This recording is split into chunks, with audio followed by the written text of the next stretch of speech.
Good morning, this is Reed Stow from Rick's Game Studios, and we're doing a severe weather review and analysis on Wednesday, May 29th, of the potential severe weather outbreak that could take place over the Central Plains today. Let's look at the current chart for current severe weather outlook. As you can see, we have a pretty sizable moderate risk of severe thunderstorms extending from most of southwestern and western Kansas all the way over to western Oklahoma and portions of the panhandle of Texas down to about Wichita Falls, Texas. What we're seeing here so far is we have a very strong negatively tilted trough that's moving into this region with a very powerful jet stream coming in, upper level jet coming into the Pacific Northwest, winds of 150 knots. This is the current conditions at 12Z.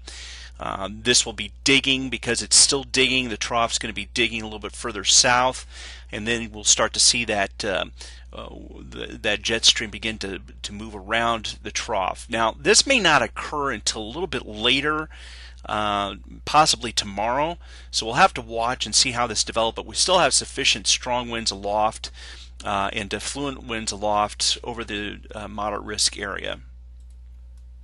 Looking at the 500 millibar winds, temperatures, and dew points, we have a strong cool trough that's moving into the warm sector, and we have an even stronger, cooler trough that will be approaching the area a little bit later on the nose of where the stronger jet is located. So we've got a couple of rounds of mid-level troughs and cool pools of air that will be coming in over this warm sector over the next 24 hours or so. So that'll we'll have several rounds of severe thunderstorms that will be approaching the area.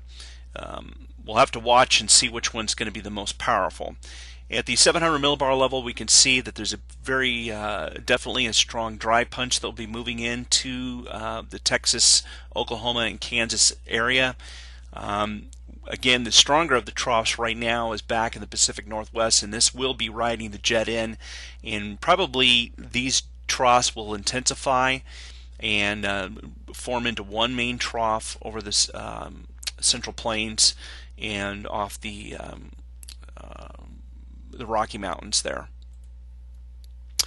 At the 850 millibar level, again, we see a very strong low-level jet of 15 plus knot winds coming straight out of the Gulf of Mexico into the warm sector. So we definitely have the strong low-level jet in place for low-level rotation down the road. And again, if we go to the 925 millibar level, you can see our dry line is clear as day. A cool front right behind that, another cold front coming out of Canada, and a really strong low-level jet at 925 millibars coming straight out of the Gulf of Mexico. So we're not going to have a problem with moisture with this system.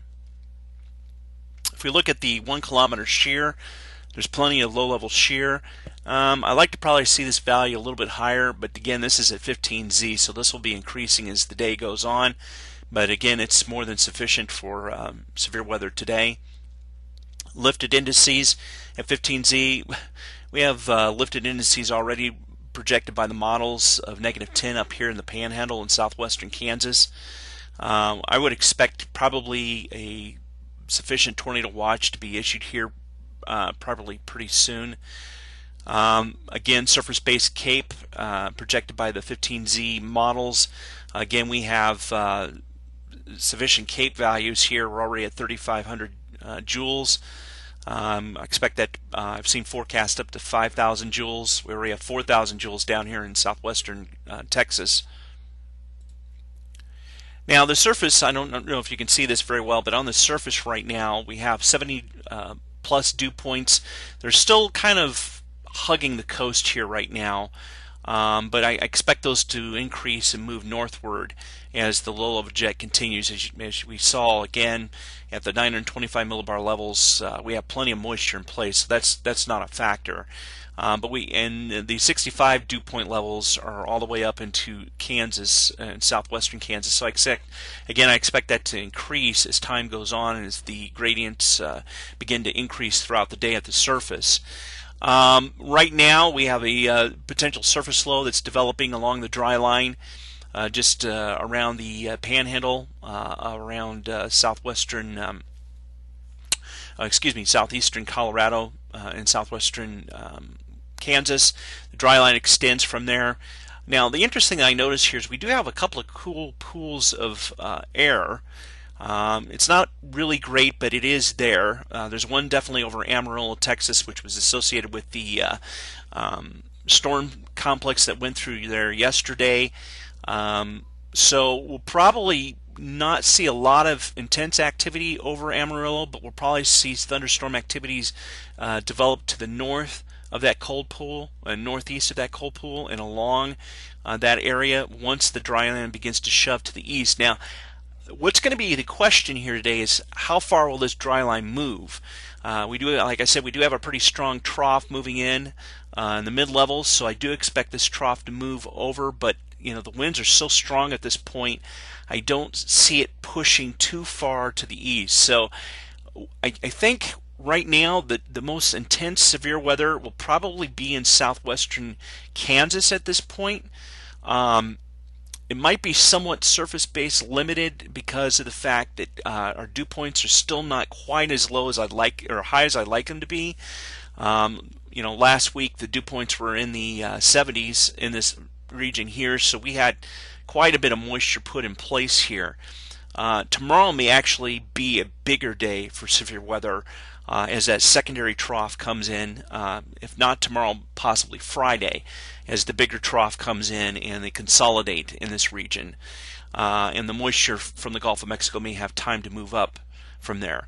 The other aspect is we got this cold pool sitting over Oklahoma City all the way down to Red River Valley, just a little bit west of, a little bit east of Wichita Falls, Kansas.